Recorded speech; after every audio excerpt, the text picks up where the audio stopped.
This is Jim Martorano from All About Town, welcoming you to another show. I have bittersweet news. I have to my left a wonderful person I've known for many, many years, several decades, Bob Giordano, who's a man of all seasons, who's done a lot for Yorktown. And the reason he's on the show is I want to honor him because he's leaving the town.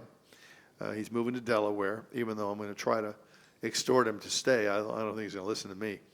But I just wanted to take this time on one of our shows to go over some of the great accomplishments that he has made and the contributions he's made to the town of Yorktown. Welcome to the show, Bob.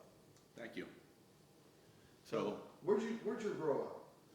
I actually grew up in Tuckahoe, where that's my mother's hometown. I was there for 6 years, and we migrated over to Yonkers. Went through Yonkers Public Schools. When did you end up in Yorktown? What year? 1987. I got up here. Now you have been the creator and the strong contributor to many organizations. Can you tell the audience just a few organizations? Sure. So I think one of the early organizations that I got involved with was the Yorktown Chamber of Commerce that was defunct. And Alice Roker and a number of other people in the town in 1995 decided, let's get it started again. So I became the first treasurer. I eventually was the chairman of the board, and I was with the organization for about 12 years. A couple of years later, I started the Yorktown Small Business Association. That's still active, but not as active as I would have liked it to be. I was appointed to the Landmarks Preservation Committee and spent 10 years on that organization. I was chairman of the board there. I was president of the Historical Society for several years. I was appointed by the town. I think you were one of the people who voted for me. Maybe you're one of the people who didn't vote for me. I don't know. I don't remember back that far. But I was appointed to the planning board and spent 6 years on the planning board. And quite a few other organizations that I'm not going to, Well, Circolo da Vinci. Circolo da Vinci is something that I've been current with, and the Friends of Yorktown Parks and Recreation I created around 4 years ago, which supplements the programs and supports the Yorktown Parks and Recreation. Circolo da Vinci is an Italian cultural organization. We typically give out significant scholarships each year in June to graduating high schoolers. So one thing you're leaving out, I mean, I'm sure you're leaving out a lot of things, is one of the most significant things you've done for the town. Well, you want me to guess what it was? Go ahead. So I ran for supervisor. No, not that. Okay. You ran for supervisor in 2003. And you ran for town board. In 2015. But that's not what I was getting at. Okay. Your service on the ethics board. Oh, okay. See, I'm sorry. You know, and you're the chairman, aren't you? Yeah. I'm chairman of the ethics board, and this man came on the board and did everything. I mean, he was just indispensable. He's a wonderful, every organization needs a Bob Giordano. Because what does he do? He does everything.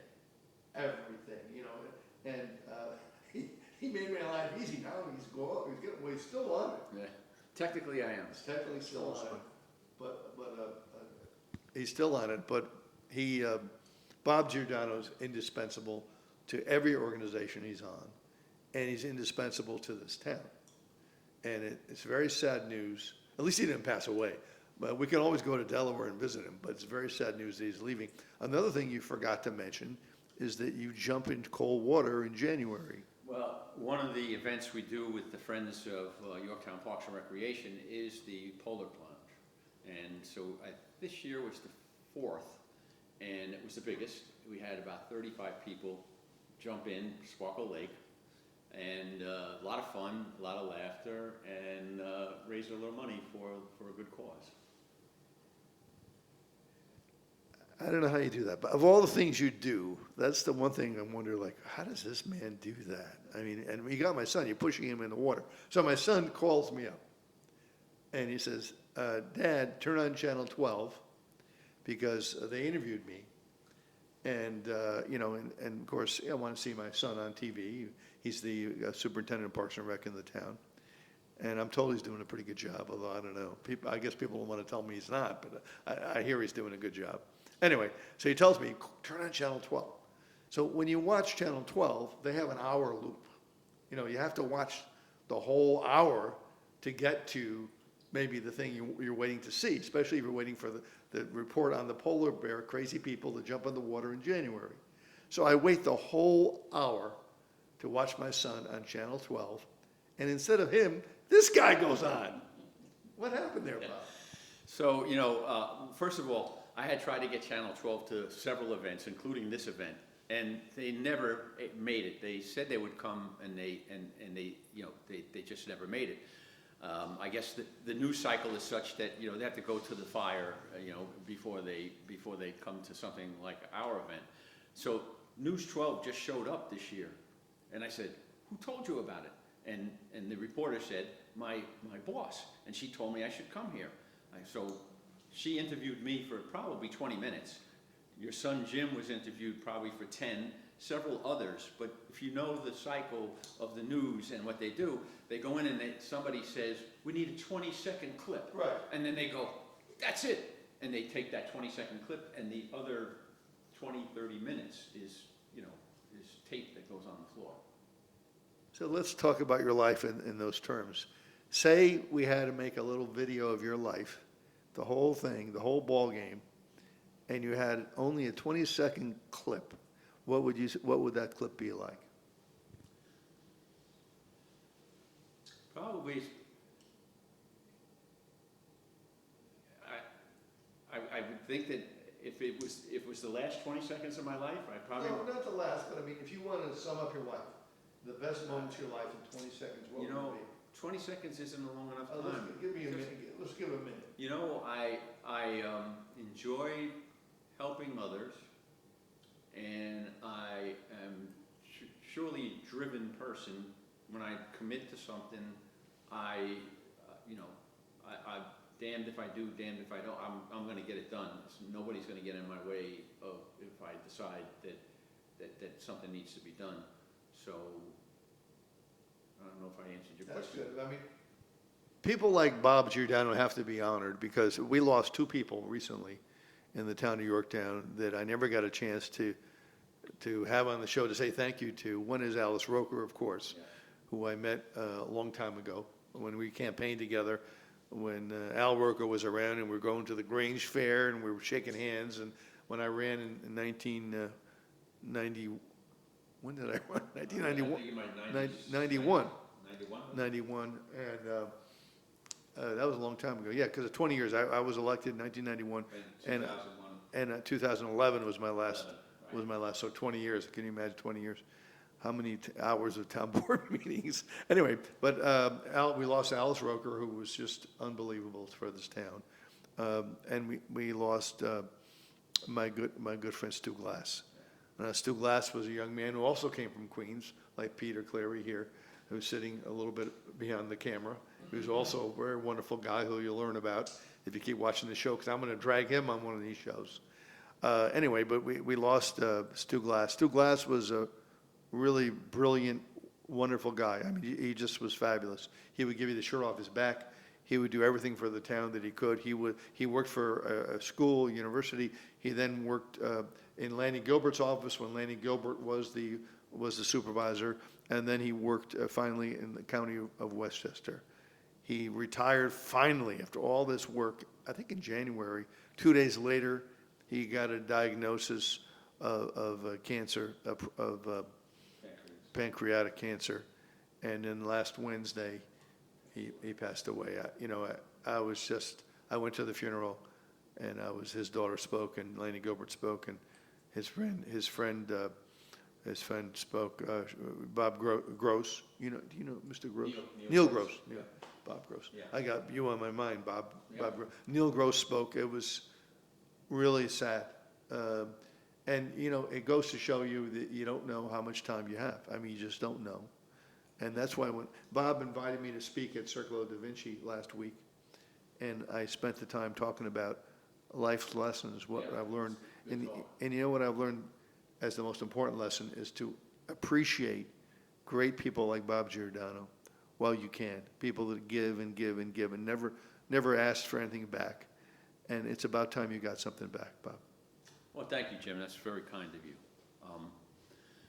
I'm not sure where we're going to go from here, or how I've enjoyed living here. I wanted to move here before I lived in White Plains, and I was looking for my first house. And for the lack of $7,000, we were going to move to Countryside. And we wound up in the town of Greenburgh, where, Really? fast forward about 15 years later, I decided that I would move to Yorktown because I relocated with IBM to Watson Research, and I always loved the country feel of Yorktown, and that's why I stayed here for 37 years. And it's sad to think that I'm leaving, but it's a good. I need a fresh start and a new outlook on things, and so it's going to be a good opportunity to allow me to travel and get away from the hustle and bustle that I've been involved with. Not that I have any problems with it. I love being busy and I love being involved in all the things I'm involved with. But I'm looking forward to getting involved with some new things. Yeah, I know. We were waiting for Mike to come, and we were in the restaurant here. You knew people in the restaurant. You knew everybody.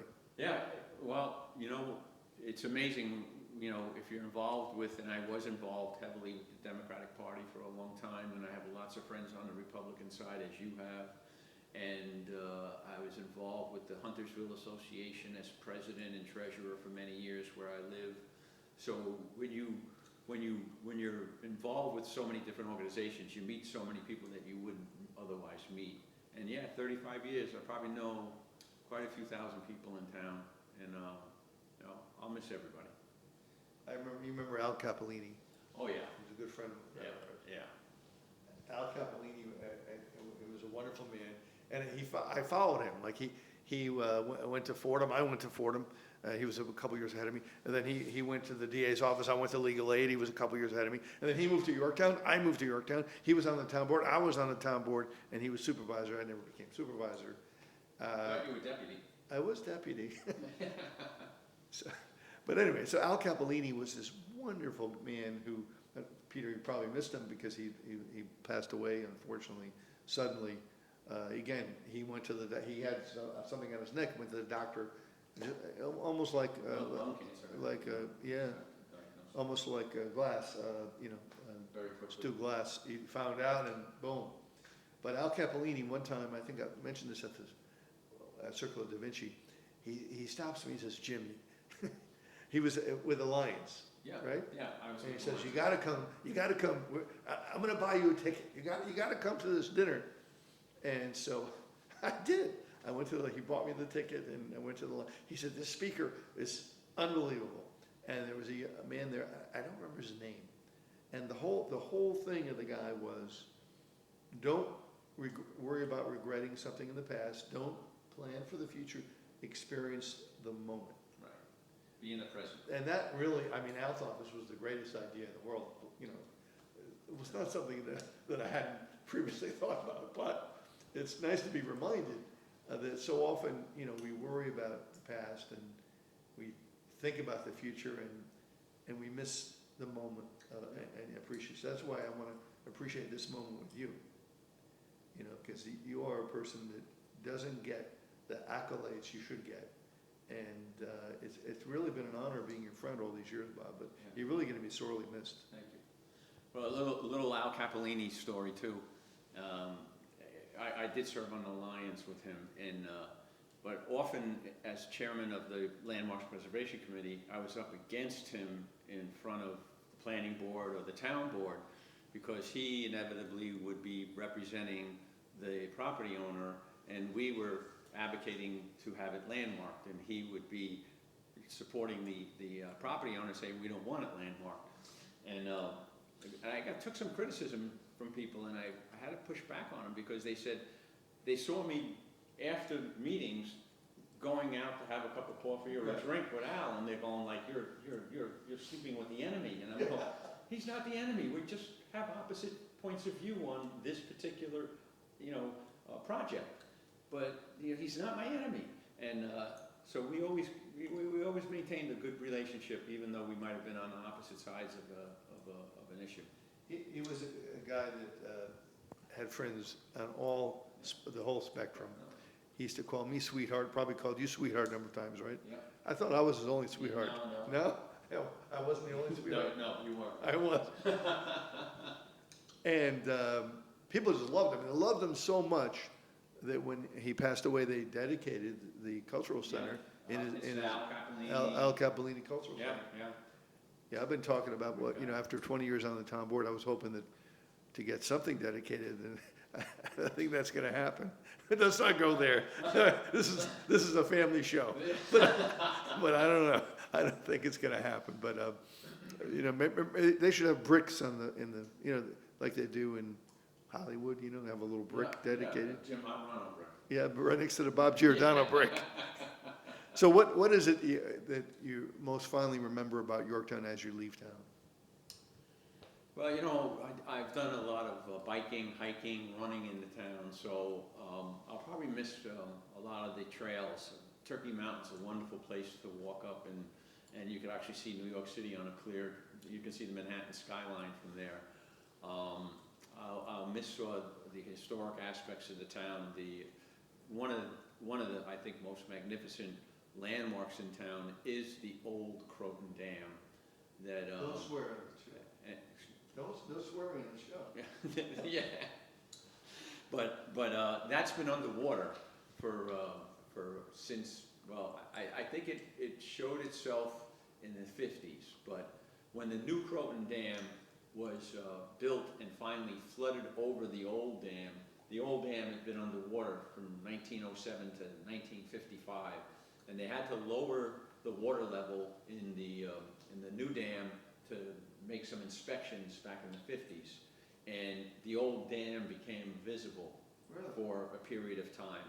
I believe it's never been seen again, and it's only about 30 feet under the water level of the Gatehouse Bridge.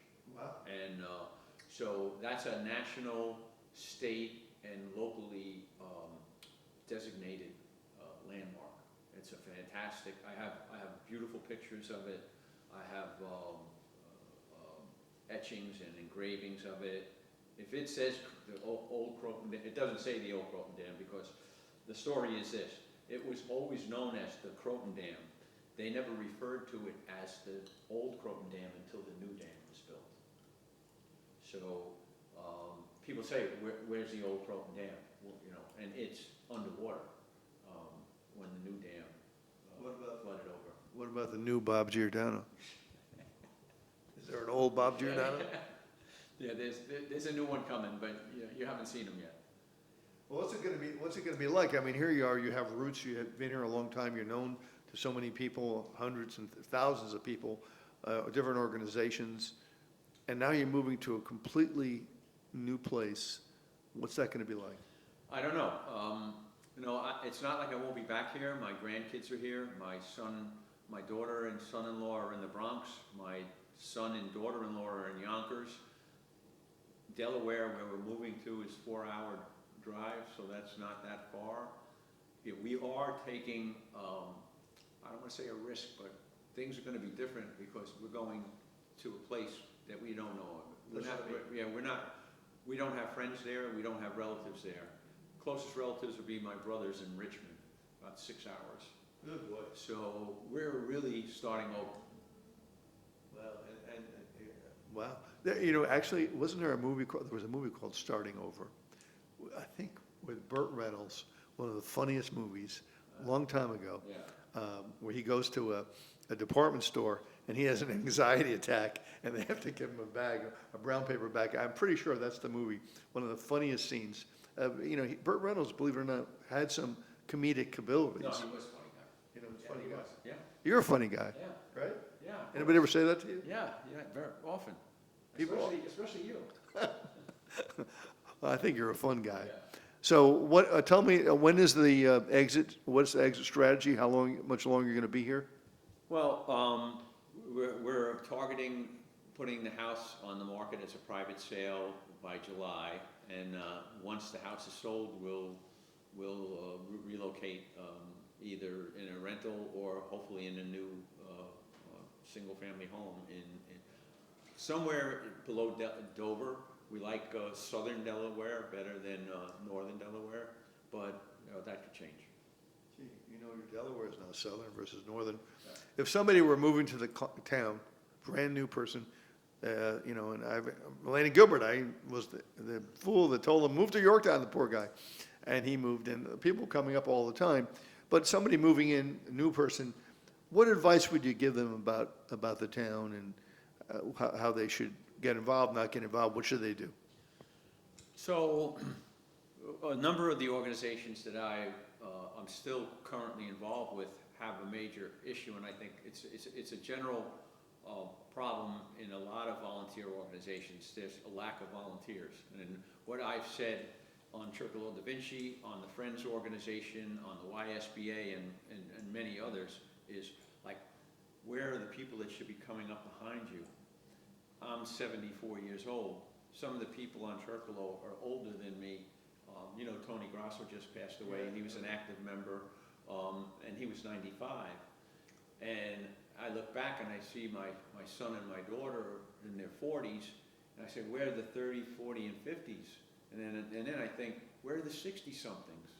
I mean, you can make the excuse that I have a family, we both have jobs, you know, we got children we're bringing up, but at some point, people need to volunteer in the community. So hopefully anyone who's looking at relocating here will realize that the community is only as good as they make it. And if they can't volunteer and put some time and effort into the many organizations that need help, then, you know, the community will So suffer. the person who's watching the show, and hopefully more than a couple, and they're thinking about joining an organization, could you give them a rundown on some of the organizations they could join? Well, we mentioned Circolo Da Vinci. It's an Italian-American cultural organization. If you're into sports and parks, then the Friends of Yorktown Parks and Recreation. If you are gung-ho and all about local small independent businesses, the Yorktown Small Business Association. If you like concerts and doing good things like the Easter egg contest and the Halloween parade, I was a Lion with Al Capolini for 10 years. That's a great organization. And for young people, there's the Leos. There's the Leos underneath them. I was a member of the Rotary Club. The Rotary Club is in need of members as well. You have the Knights of Columbus. You have the Masons. You have so many organizations. You got the not the Youth Bureau, but the Teen Center. That's right. And you need adults who can you know, help those organizations, the Teen Center function. I mean, it doesn't. Well, if somebody watching the show, where can they find out information about all these organizations? You know, today, you know, just Google it. Google it. You know, Yeah. or you could go to the town clerk and say, hey, you know, do you have a list of all the volunteer organizations in town?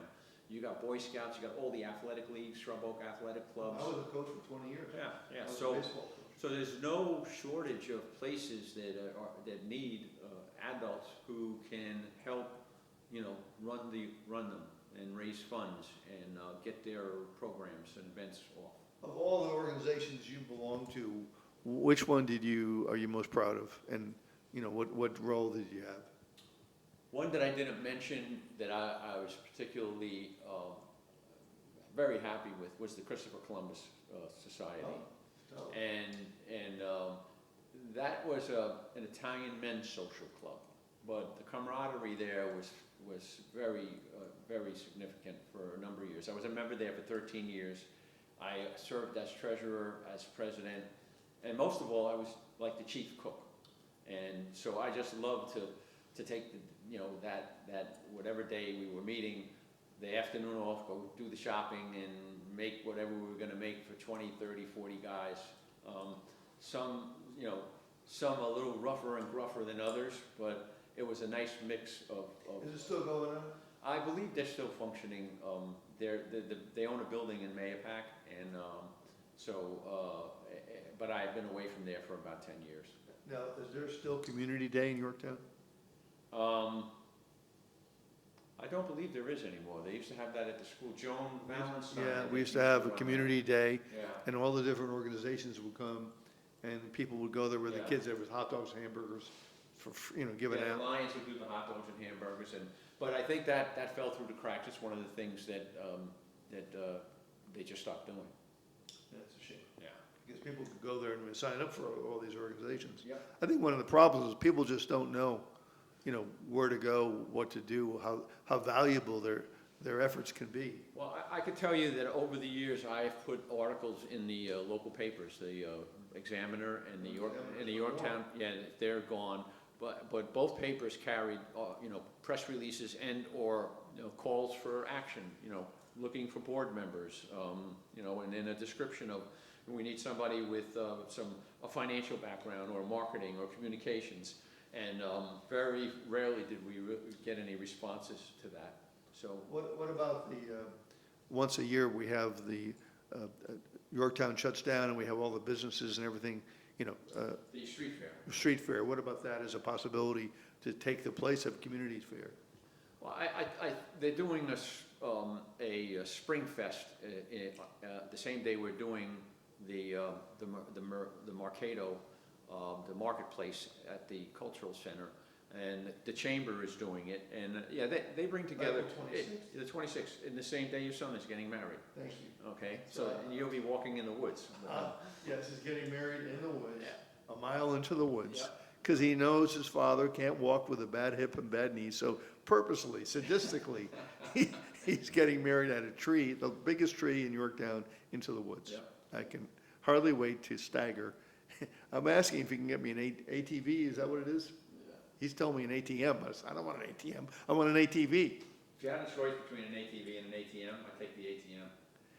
Well, not if you have to walk a mile in the woods. Anyway, yes, he is getting married the same day. I think he did that purposely, so I couldn't go to your fair.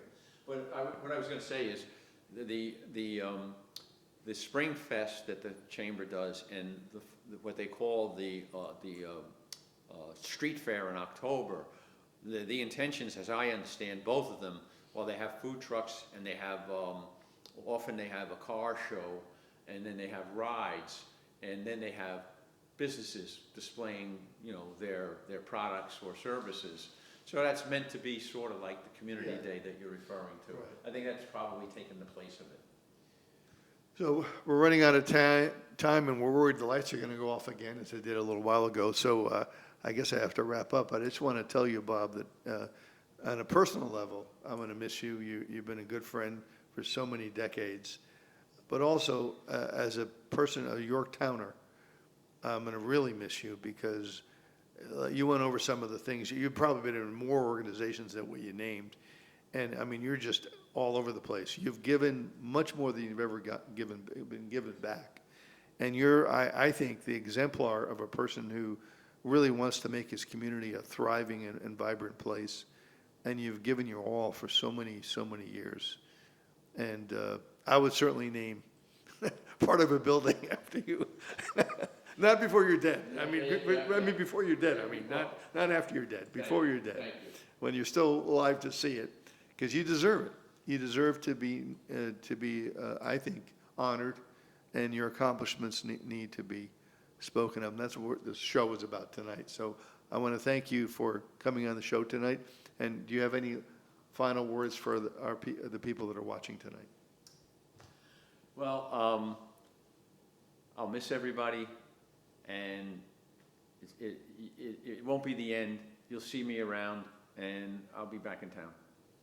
There you have it, Bob Giordano. Oh, one other thing. You used to have on you, when you called and you called yourself the man of all seasons. I often wondered, what was that about? So I was in the IT business. I was in the computer industry with IBM. Then I went to another computer company. Then I went out on my own as a consultant. And as I transitioned out of that work, I went into a different field, which was home improvement contracting. And I thought that name was a catchy name, so that's the name that I took as a DBA. That's it? That was a little disappointing, Bob. Yeah. All right, this is Jim Martorano from All About Town saying thank you for watching, and we hope you tune in next week. Good night.